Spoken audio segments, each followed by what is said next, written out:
Estamos em novembro de 1963. A Guerra Fria é mais do que uma tensão política distante. É uma realidade que permeia cada aspecto da vida americana. Os mísseis soviéticos apontam para o continente. Os agentes da KGB se infiltram nas cidades. E ninguém sabe quem pode estar ao seu lado sussurrando segredos para Moscou. Mas o que você está prestes a descobrir é como uma observação trivial, feita em um lugar improvável. Exporia uma das operações de espionagem mais bem elaboradas da história moderna. Tudo começou em uma barbearia. Essa é a história de um barbeiro que mudou o curso da inteligência americana simplesmente fazendo seu trabalho. Robert Patterson tinha 42 anos quando começou a notar algo errado. Não era seu nome real. A história foi ocultada por décadas, mas seu papel era absolutamente verdadeiro.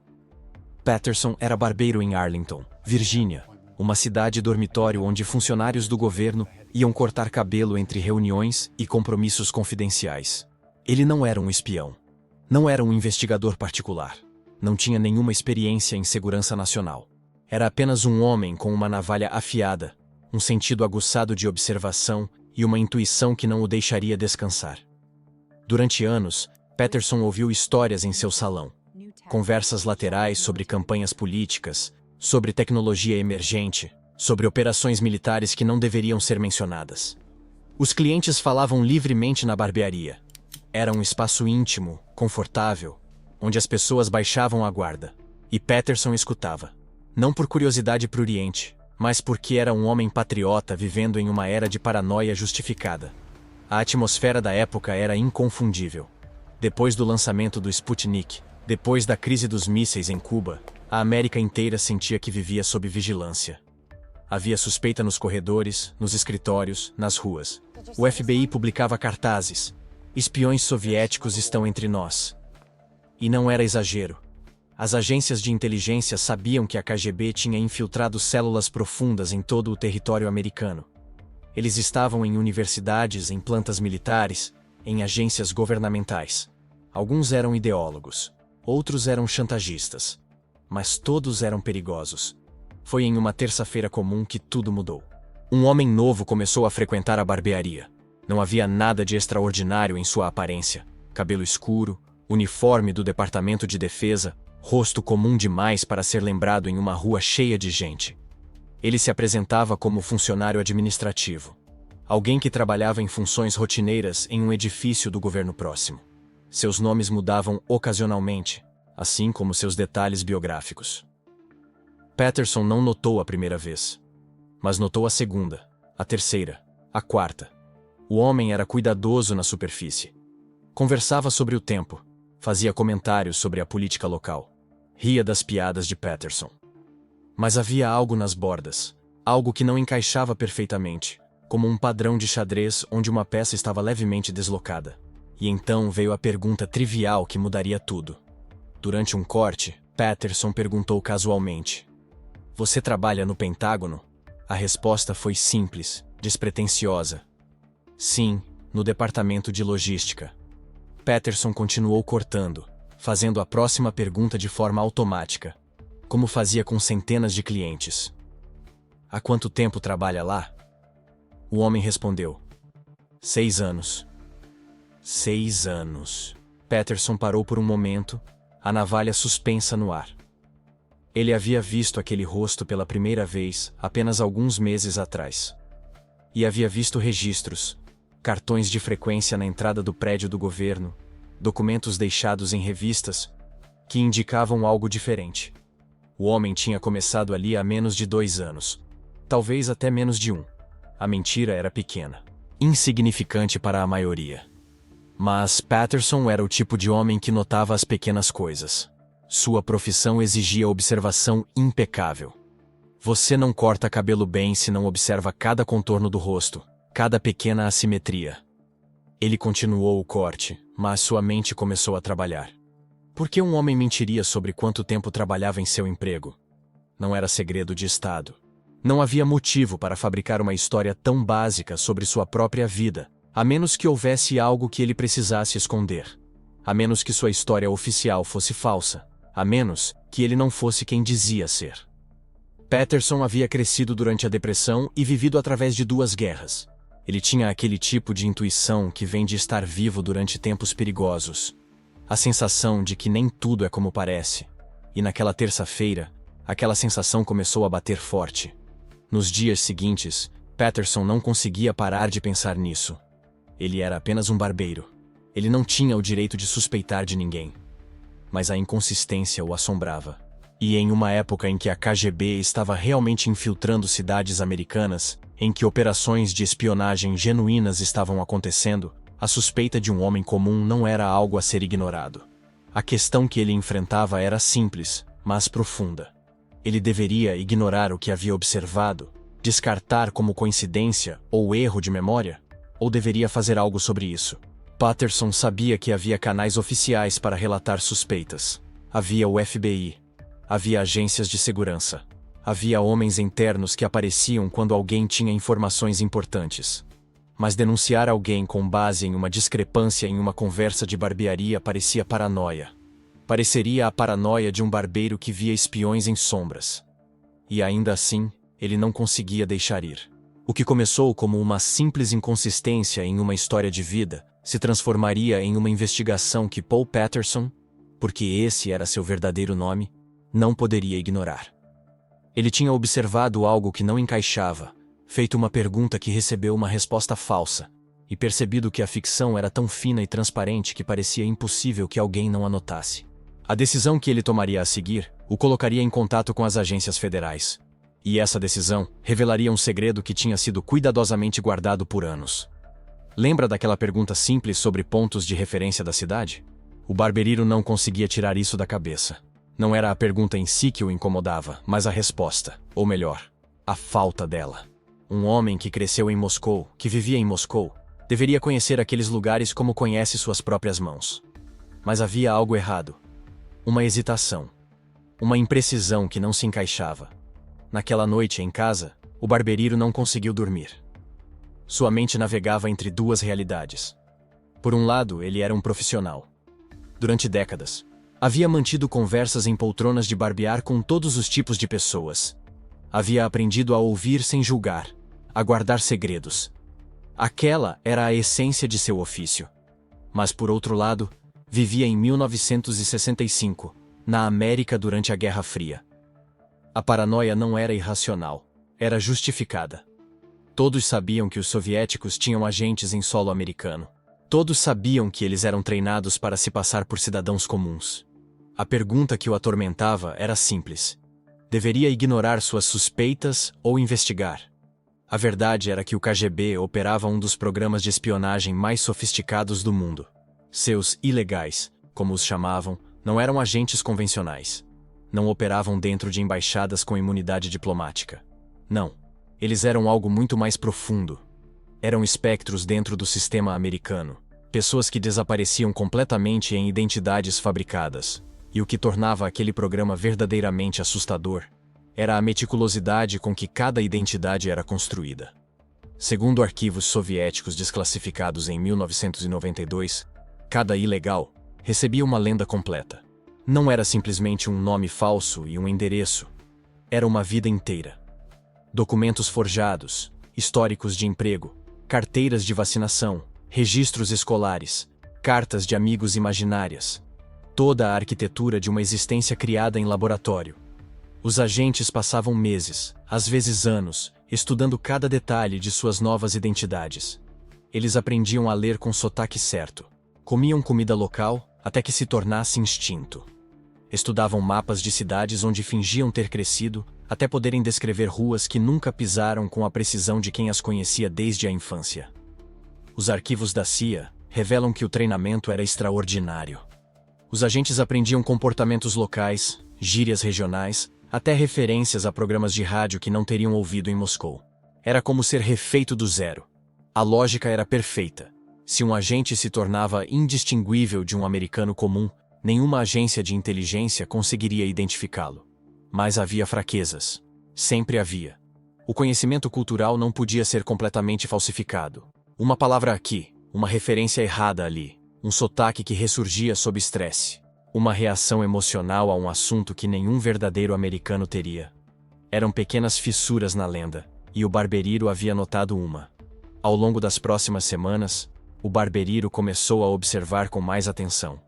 Cada corte de cabelo oferecia uma oportunidade.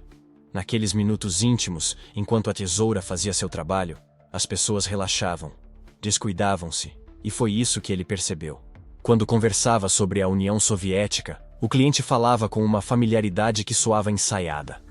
Não era a familiaridade casual de alguém que havia vivido algo. Era como um ator recitando linhas que havia memorizado. Havia uma rigidez em como ele descrevia Moscou. Uma ordem nas memórias que parecia muito organizada, muito perfeita. Houve outros momentos. Uma vez, o cliente mencionou um restaurante em Moscou que havia fechado na década de 1950.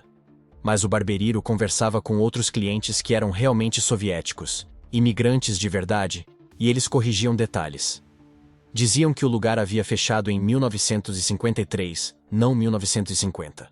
Ou que havia duas ruas com nomes similares, e o cliente havia descrito a errada. Pequenas coisas.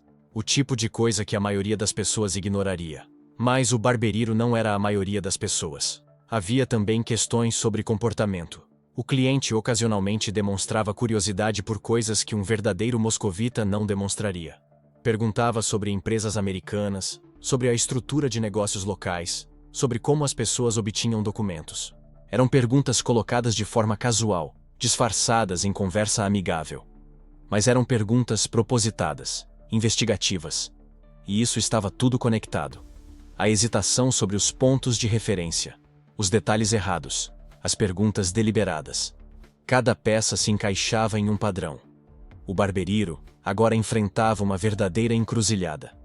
Se relatasse suas suspeitas e estivesse errado, poderia destruir a vida de um homem inocente. Havia casos documentados de acusações infundadas que arruinaram reputações, que causaram mal imenso. Mas se estivesse certo, se aquele realmente fosse um agente soviético profundamente enraizado em seu país, então seu silêncio era cumplicidade. Estava facilitando espionagem contra a América. A culpa dessa escolha pesava sobre ele. Ele sabia como o FBI operava. Havia histórias. Se ele procurasse o Bureau, haveria investigações. Seu nome poderia ser protegido, ou poderia não. Seu barbershop poderia estar envolvido. Sua vida privada, examinada. Era um risco considerável. Mas também sabia que aquele era seu dever. Aquele era o momento de fazer a coisa certa, não importasse o custo pessoal. A história de inteligência americana está repleta de exemplos de como operativos de longa duração eram finalmente descobertos. Quase sempre, alguém notava algo pequeno. Uma incongruência. Uma falha na lenda. O programa de ilegais soviético foi extraordinariamente bem sucedido durante décadas. Mas nenhuma operação de inteligência é perfeita. Nenhuma. As rachaduras sempre aparecem eventualmente. Na semana seguinte, o barbeiro tomou sua decisão. Anotou cuidadosamente tudo o que havia observado. Datas, citações específicas, comportamentos suspeitos. Tudo documentado. Depois, diz que um número que tinha memorizado havia muito tempo. Dentro de poucas horas, 2 agentes do FBI visitaram silenciosamente sua loja. Não havia dramaticidade nisso. Apenas 2 homens em ternos escuros, fazendo perguntas metódicas, anotando cada resposta. O barbeiro falou. Falou sobre as inconsistências. Sobre o cliente que parecia mais um ator do que uma pessoa real. Os agentes ouviram com atenção profissional. Não prometeram nada. Não disseram se acreditavam nele. Apenas ficaram ali, fazendo perguntas, colhendo informações. Quando saíram, deixaram o barbeiro com a incerteza e a esperança simultaneamente. Ele havia feito o que deveria fazer. Agora, as rodas haviam sido colocadas em movimento. Dentro de 72 horas, aquele tranquilo barbershop transformar-se-ia no epicentro de uma das mais significativas operações de contra-inteligência da década. O que começou com uma pergunta simples sobre pontos de referência de cidade, desencadearia eventos que reescreveriam a história de uma rede de espionagem. O que aconteceu em seguida operou na velocidade da urgência da Guerra Fria. Não havia tempo para deliberação. Não havia margem para hesitação. O FBI levou a informação do barbeiro com a seriedade que merecia. Dentro de 48 horas, agentes do Departamento de Contra-Espionagem estavam em Washington, D.C., cruzando o relatório contra seus arquivos de inteligência. O padrão que o barbeiro havia notado se alinhava perfeitamente com os alertas de segurança existentes. Havia um suspeito em monitoramento há semanas. As inconsistências nas histórias coincidiam exatamente. Assim, em meados de 1961, o FBI iniciou uma operação delicada. Precisavam confirmar as suspeitas sem alertar o alvo. Agentes começaram uma vigilância discreta em torno da barbearia. Câmeras escondidas capturavam clientes entrando e saindo. Microfones estrategicamente posicionados registravam conversas. Fotógrafos documentavam cada encontro suspeito fora do estabelecimento. Era a doutrina clássica do contra-espionagem durante a Guerra Fria. Paciência, observação meticulosa, acumulação de provas irrefutáveis. O barbeiro foi abordado discretamente por um agente. A conversa foi direta. Precisavam de sua cooperação contínua. Ele deveria agir normalmente, como se nada houvesse mudado. Cada cliente era um potencial alvo. Cada conversa, uma oportunidade de reunir inteligência. O barbeiro concordou, transformado inadvertidamente em um ativo do governo americano. Aquela simples pergunta sobre marcos históricos, ela era o fio que, quando puxado, desfaria uma rede inteira de espionagem. Ao longo de 3 semanas, o FBI montou um quadro cada vez mais incriminador. Fotografias mostravam o suspeito encontrando-se com oficiais diplomáticos soviéticos em locais públicos aparentemente casuais. Gravações revelavam discussões em código sobre movimentos de militares americanos. Registros de viagens mostravam padrões anormais que coincidiam com alertas de segurança. A armadilha estava se fechando. Em 19 de junho de 1961, tarde da noite, agentes do FBI apostos na rua receberam o sinal. O suspeito havia deixado a barbearia. 3 agentes convergiram simultaneamente. Eles o abordaram quando ele passava pela porta de sua residência na Rua M, perto de DuPont Circle.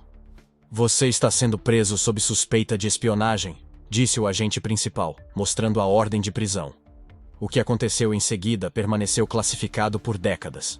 De acordo com arquivos desclassificados divulgados em 2003, o suspeito não ofereceu resistência. Ele confessou quase que imediatamente, reconhecendo sua identidade real como oficial do Serviço de Inteligência Soviético. Seu objetivo não era simplesmente coletar informações militares. Segundo documentos do arquivo soviético obtidos após a queda da URSS, ele estava recrutando cientistas nucleares em Washington. Sua rede havia comprometido pelo menos 7 indivíduos com acesso a informações classificadas. A confissão do espião desfez novelos. O FBI prendeu 4 pessoas adicionais nas semanas seguintes. Todas eram parte da mesma célula de espionagem. Documentos do Kremlin revelados mais tarde mostraram que Moscou havia investido recursos consideráveis nesta operação específica. A célula era considerada crucial para manter a União Soviética atualizada sobre avanços americanos em tecnologia nuclear. A reação diplomática foi rápida e acalorada. O Departamento de Estado entregou uma nota de protesto formal ao embaixador soviético. 2 diplomatas soviéticos foram declarados personas non gratas e expulsos dos Estados Unidos.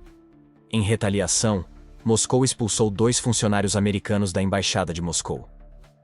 As tensões aumentaram significativamente naquele verão de 1961, apenas semanas após a construção do Muro de Berlim ter polarizado ainda mais a Guerra Fria.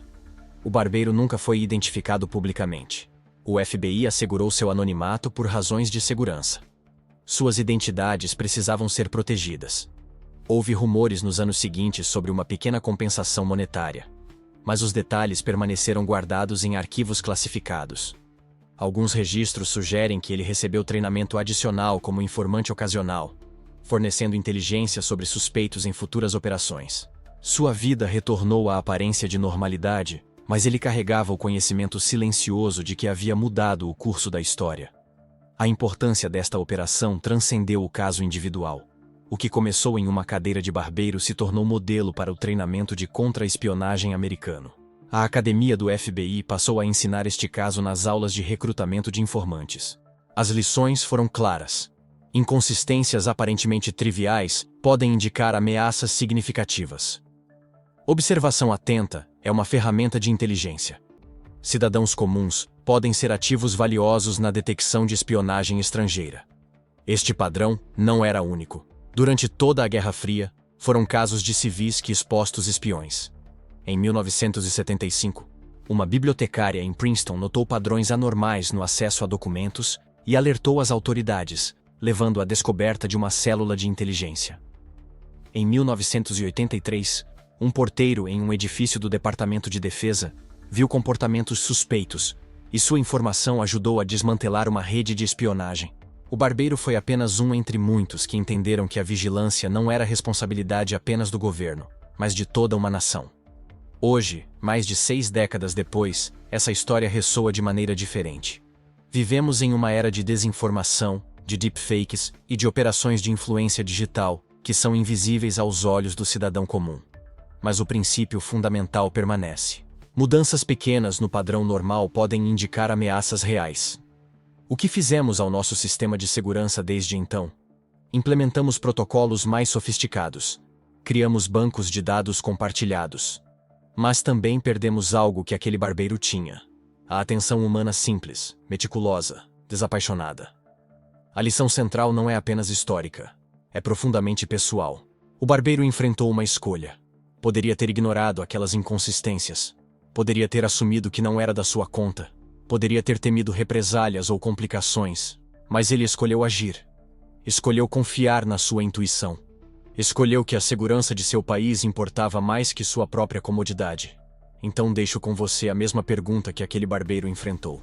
Se você notasse algo suspeito, algo que não encaixasse no padrão, algo que sua intuição lhe dissesse que estava errado, você teria a coragem de denunciar? Ou o silêncio pareceria mais seguro? Se essa história te fascinou tanto quanto fascinou a história americana, deixa seu comentário abaixo. Qual você acha que teria feito no lugar do barbeiro? E não perca os outros vídeos que preparei sobre operações desclassificadas que reescreveram a história. Inscreva-se no canal para garantir que você veja cada revelação que transformou o mundo. Obrigado por vir comigo nesta jornada pela Guerra Fria, através dos olhos de quem verdadeiramente mudou tudo.